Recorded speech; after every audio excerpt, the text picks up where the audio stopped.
ഇന്നത്തെ റെസിപ്പി ഒരു instant plum കേക്കിൻ്റേതാണ്. അതായത് ഡ്രൈ ഫ്രൂട്ട്സ് ഒന്നും നേരത്തെ സോക്ക് ചെയ്യാതെ തന്നെ നമുക്ക് കേക്ക് എങ്ങനെ നല്ല രീതിയിൽ ചെയ്തെടുക്കാമെന്ന് കണ്ടു നോക്കാം. ഇതിൽ നമ്മൾ റമ്മോ വൈനോ അങ്ങനെയുള്ള യാതൊരു കാര്യങ്ങളും ചേർക്കുന്നില്ല. അതുപോലെ തന്നെ എല്ലാവർക്കും ചെയ്യാൻ പാകത്തിന് നമ്മളിത് മൈക്രോവേവ് ഓവൻ യൂസ് ചെയ്യാതെ സാധാരണ ഒരു പാത്രത്തിലാണ് ചെയ്തെടുക്കുന്നത്. അപ്പോൾ ഇതെങ്ങനെയാണ് ചെയ്തെടുക്കുന്നതെന്ന് നമുക്ക് കണ്ടു നോക്കാം. ആദ്യം തന്നെ കേക്കിൽ ചേർക്കാനുള്ള ഡ്രൈ ഫ്രൂട്ട്സ് റെഡിയാക്കി വെക്കാം. ഇത് ഒരു 5-6 ഡേറ്റ്സ് ചെറുതായിട്ട് അരിഞ്ഞു വെച്ചിരിക്കുന്നതാണ്. ഇതൊരു 1/4 കപ്പ് അളവുണ്ട്. ഇത് ടൂട്ടി ഫ്രൂട്ടി ഒരു 3-4 ടേബിൾ സ്പൂൺ വരെ എടുക്കാം. നമ്മുടെ കയ്യിലുള്ളതുപോലെ ചേർക്കാവുന്നതാണ്. പിന്നെ അത്യാവശ്യം വേണ്ട ഒരു കാര്യമാണ് ബ്ലാക്ക് റൈസിൻസ്, അതായത് കറുത്ത മുന്തിരി. ഇത് കഴുകി ഉണക്കി വെച്ചിരിക്കുന്ന കറുത്ത മുന്തിരിയാണ്. നമ്മൾ കേക്കിൽ ചേർക്കുമ്പോൾ ആ രീതിയിൽ വേണം ചേർക്കാൻ. ഇത് ഒരു 1/4 കപ്പ് അളവുണ്ട്. ഇത് ജിഞ്ചർ ക്യാൻഡിയാണ്. ഇത് ഉണ്ടെങ്കിൽ നമുക്ക് ചേർക്കാം. ഇത് ഏകദേശം ഒരു ടേബിൾ സ്പൂൺ വരുന്നുണ്ട്. പിന്നെ ഇത് ചെറി അരിഞ്ഞു വെച്ചിരിക്കുന്നതാണ്. ഇത് ഒരു 5-6 എണ്ണം ഞാൻ അരിഞ്ഞു വെച്ചിട്ടുണ്ട്. ഇതിൻ്റെ അളവൊക്കെ നമുക്ക് കൂട്ടുകയോ കുറയ്ക്കുകയോ ഒക്കെ ചെയ്യാം. ഇനി നമ്മുടെ കയ്യിൽ ഫിഗ് പോലെയുള്ള മറ്റ് ഡ്രൈ ഫ്രൂട്ട്സ് എന്തെങ്കിലും ഉണ്ടെങ്കിൽ അതും ചേർക്കാവുന്നതാണ്. ഇത് സോക്ക് ചെയ്യാനുള്ള ഡ്രൈ ഫ്രൂട്ട്സ് ആണ്. കാഷ്യൂ നട്ടൊക്കെ നമ്മൾ പിന്നീടാണ് ചേർക്കുന്നത്.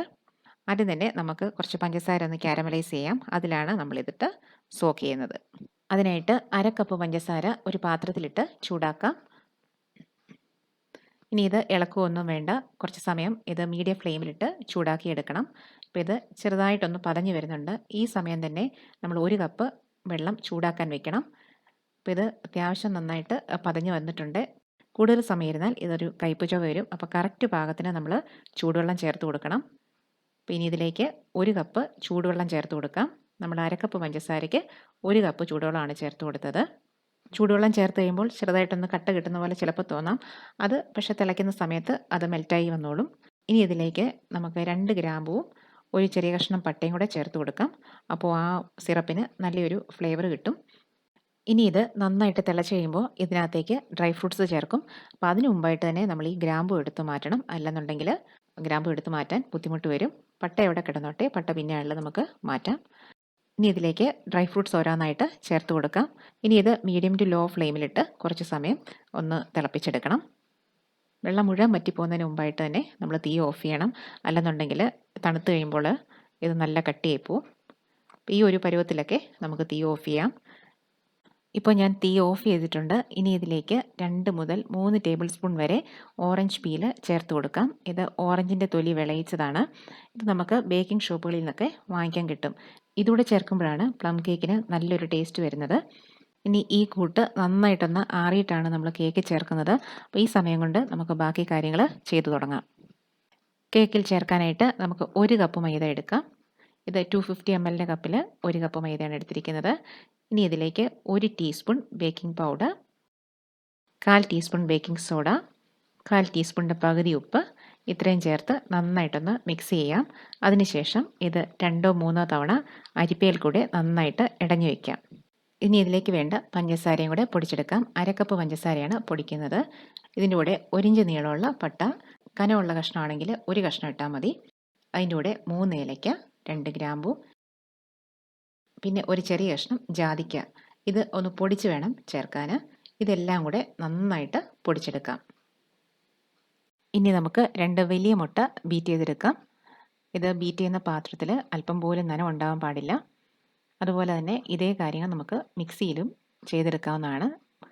ഇനി മുട്ടയുടെ എഗ്ഗി സ്മെല്ല് മാറാനായിട്ട് ഇതിലേക്ക് ഒരു 3/4 ടീസ്പൂൺ വാനില എസൻസ് കൂടെ ചേർത്ത് കൊടുക്കാം. ഇനി ഇത് നന്നായിട്ടൊന്ന് ബീറ്റ് ചെയ്തെടുക്കാം. ഇപ്പോൾ ഇത് നന്നായിട്ട് പതഞ്ഞു പൊങ്ങി വന്നിട്ടുണ്ട്. ഇനി ഇതിലേക്ക് നമ്മൾ എടുത്തു വെച്ചിരിക്കുന്ന പഞ്ചസാര 2 തവണയായിട്ട് ചേർത്ത് ഒന്ന് മിക്സ് ചെയ്ത് കഴിഞ്ഞിട്ട് നന്നായിട്ട് ബീറ്റ് ചെയ്തെടുക്കാം. ഇങ്ങനെ മിക്സ് ചെയ്തില്ലെന്നുണ്ടെങ്കിൽ പഞ്ചസാര നമ്മൾ ബീറ്റ് ചെയ്യാൻ തുടങ്ങുന്ന സമയം ഇത് മൊത്തം പറന്നു പോകും. അതുകൊണ്ടാണ് നമ്മളിങ്ങനെ മിക്സ് ചെയ്യുന്നത്. ഇനി ഇത് സ്പീഡ് 3-ലിട്ട് നന്നായിട്ടൊന്ന് ബീറ്റ് ചെയ്തെടുക്കാം. ഇത് നന്നായിട്ട് ബീറ്റായി കഴിയുമ്പോൾ ഇതിലേക്ക് ഒരു 1/2 കപ്പ് സൺഫ്ലവർ ഓയിൽ ചേർത്ത് കൊടുക്കാം. ഇതിപ്പോൾ 1/2 കപ്പ് തികച്ചെടുത്തില്ലെങ്കിലും കുഴപ്പമില്ല. 1 ടേബിൾ സ്പൂണൊക്കെ കുറച്ചെടുത്താലും മതിയാവും. സൺഫ്ലവർ ഓയിൽ ചേർത്ത് കഴിഞ്ഞ് നമ്മൾ ഒരുപാട് സമയം ബീറ്റ് ചെയ്യേണ്ട, ജസ്റ്റ് ഒന്ന് മിക്സ് ആയാൽ മാത്രം മതി. ഇനി ഇതിലേക്ക് നമ്മൾ ഇടഞ്ഞു വെച്ചിരിക്കുന്ന മൈദ മിക്സ് ചേർത്ത് കൊടുക്കണം. അപ്പോൾ ഈ സമയത്ത് ഇനി ബീറ്ററിൻ്റെയോ അല്ലെങ്കിൽ മിക്സിയുടെയോ ആവശ്യമില്ല. അപ്പോൾ മിക്സി ഉപയോഗിക്കുന്നവരാണെങ്കിൽ ഈ ഒരു സ്റ്റേജ് വരെ മാത്രം മിക്സി ഉപയോഗിക്കുക. ഇനി പൊടി നമ്മൾ 2-3 തവണയായിട്ട് ചേർത്ത് ഒരു വിസ്കോ തടിത്തവിയോ അല്ലെങ്കിൽ എന്തെങ്കിലും ഒരു സ്പാറ്റിലോ വെച്ച് നന്നായിട്ട് മിക്സ് ചെയ്തെടുക്കാം. വളരെ സാവധാനം യോജിപ്പിച്ചാൽ മതി. നമ്മൾ എടുത്ത പൊടിയിൽ നിന്നും 1 ടേബിൾ സ്പൂൺ പൊടി ഞാൻ മാറ്റി വെച്ചിട്ടുണ്ട്.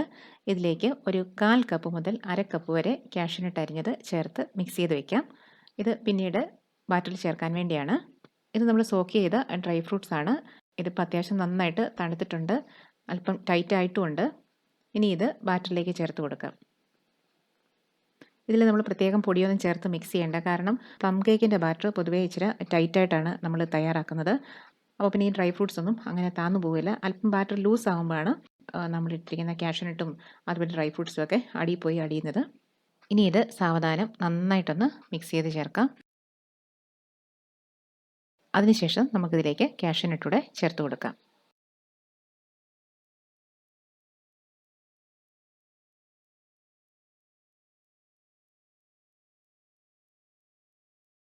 ഇപ്പോൾ കേക്കിലേക്ക് വേണ്ട എല്ലാ ചേരുവകളും ചേർത്ത് കഴിഞ്ഞിട്ടുണ്ട്. ഇനി ഈ ബാറ്റർ ഒരു കേക്ക് ടിന്നിലേക്ക് മാറ്റാം. ഞാൻ എടുത്തിരിക്കുന്നത് 7.25 ഇഞ്ചിൻ്റെ ഒരു കേക്ക് ടിനാണ്. ഇത് ബട്ടർ പേപ്പർ ലൈൻ ചെയ്ത് വെച്ചിരിക്കുകയാണ്. അടിയിൽ അല്പം എണ്ണ തടവിയിട്ടുമുണ്ട്. ബാറ്റർ മുഴുവനായിട്ട് തന്നെ ചേർത്ത് കൊടുക്കാം. ഇത് കേക്ക് ടിൻ്റെ ഒരു പകുതി വരെയൊക്കെ വരുന്നുള്ളൂ. ഇനി ഇതിൽ എയർ ബബിൾസ് എന്തെങ്കിലും കുടുങ്ങിയിട്ടുണ്ടെങ്കിൽ കളയാൻ വേണ്ടി ഒരു സ്ക്യൂർ വെച്ച് ഒന്ന് വരഞ്ഞു കൊടുക്കാം. ഇനി നന്നായിട്ടൊന്ന് ടാപ്പ് ചെയ്ത് കൊടുക്കണം.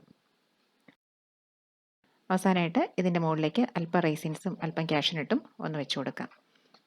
ബേക്ക് ചെയ്ത് വരുമ്പോൾ ഇത് ചെറുതായിട്ടൊന്ന് താന്നു പോകും, എന്നാലും ബാറ്ററിന് അല്പം കട്ടിയുള്ളതുകൊണ്ട് മുഴുവനങ്ങ് താന്നു പോകുകയില്ല.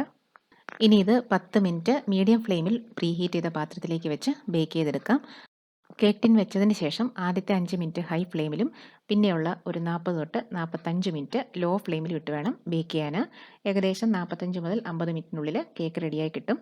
മൈക്രോവേവ് അവൻ യൂസ് ചെയ്യുന്നവരാണെങ്കിൽ 180 ഡിഗ്രി സെൽഷ്യസിൽ 10 മിനിറ്റ് പ്രീ ഹീറ്റ് ചെയ്ത അവനിൽ 170 ഡിഗ്രി സെൽഷ്യസിൽ വെച്ച് 50 തൊട്ട് 55 മിനിറ്റ് വരെ ബേക്ക് ചെയ്യേണ്ടി വരും. കേക്ക് പാകമായെന്നറിയാൻ ബേക്കിംഗ് ടൈം തീരുന്നതിന് ഒരു 5 മിനിറ്റ് മുമ്പൊക്കെ തുറന്ന് നോക്കാം. എന്നിട്ട് ഒരു സ്ക്വയർ വെച്ചൊന്ന് കുത്തി നോക്കുക. സ്ക്വയറിലൊന്നും പറ്റി പിടിക്കുന്നില്ല എന്നുണ്ടെങ്കിൽ കേക്ക് പാകമായിട്ടുണ്ട്.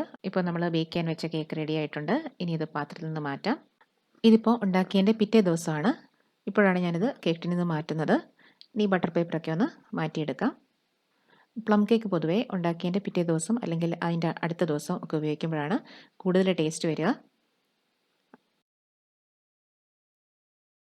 അത്യാവശ്യം ഹൈറ്റുള്ള കേക്കാണ്. അതുപോലെ തന്നെ പ്ലം കേക്കിന് വേണ്ട ഒരു തിക്നെസ്സും സോഫ്റ്റ്നെസ്സും ഉള്ള കേക്ക് തന്നെയാണ്. ഇനി ഇത് ഞാനൊന്ന് കട്ട് ചെയ്തിട്ട് കാണിക്കാം. ഇതിപ്പോൾ സെക്കൻഡ് ഡേ തന്നെയായിട്ടും നല്ല ടേസ്റ്റാണ് കേക്കിന്. എല്ലാവർക്കും ഈ റെസിപ്പി ഫോളോ ചെയ്യാം. ഇൻഗ്രീഡിയൻസിൻ്റെ ലിസ്റ്റ് ഞാൻ ഡിസ്ക്രിപ്ഷൻ ബോക്സിൽ കൊടുത്തേക്കാം. അപ്പം വീഡിയോ എല്ലാവർക്കും ഇഷ്ടപ്പെട്ട് കാണുമെന്ന് വിചാരിക്കുന്നു. ഇഷ്ടപ്പെട്ടാൽ ലൈക്ക് ചെയ്യാനും ഷെയർ ചെയ്യാനും അതുപോലെ സബ്സ്ക്രൈബ് ചെയ്യാനും മറക്കരുത്. Keep supporting me. എല്ലാവർക്കും എൻ്റെ ക്രിസ്മസ് ആശംസകൾ. വീണ്ടും പുതിയ വീഡിയോസുമായിട്ട് കാണാം. അതുവരേക്കും ബൈ.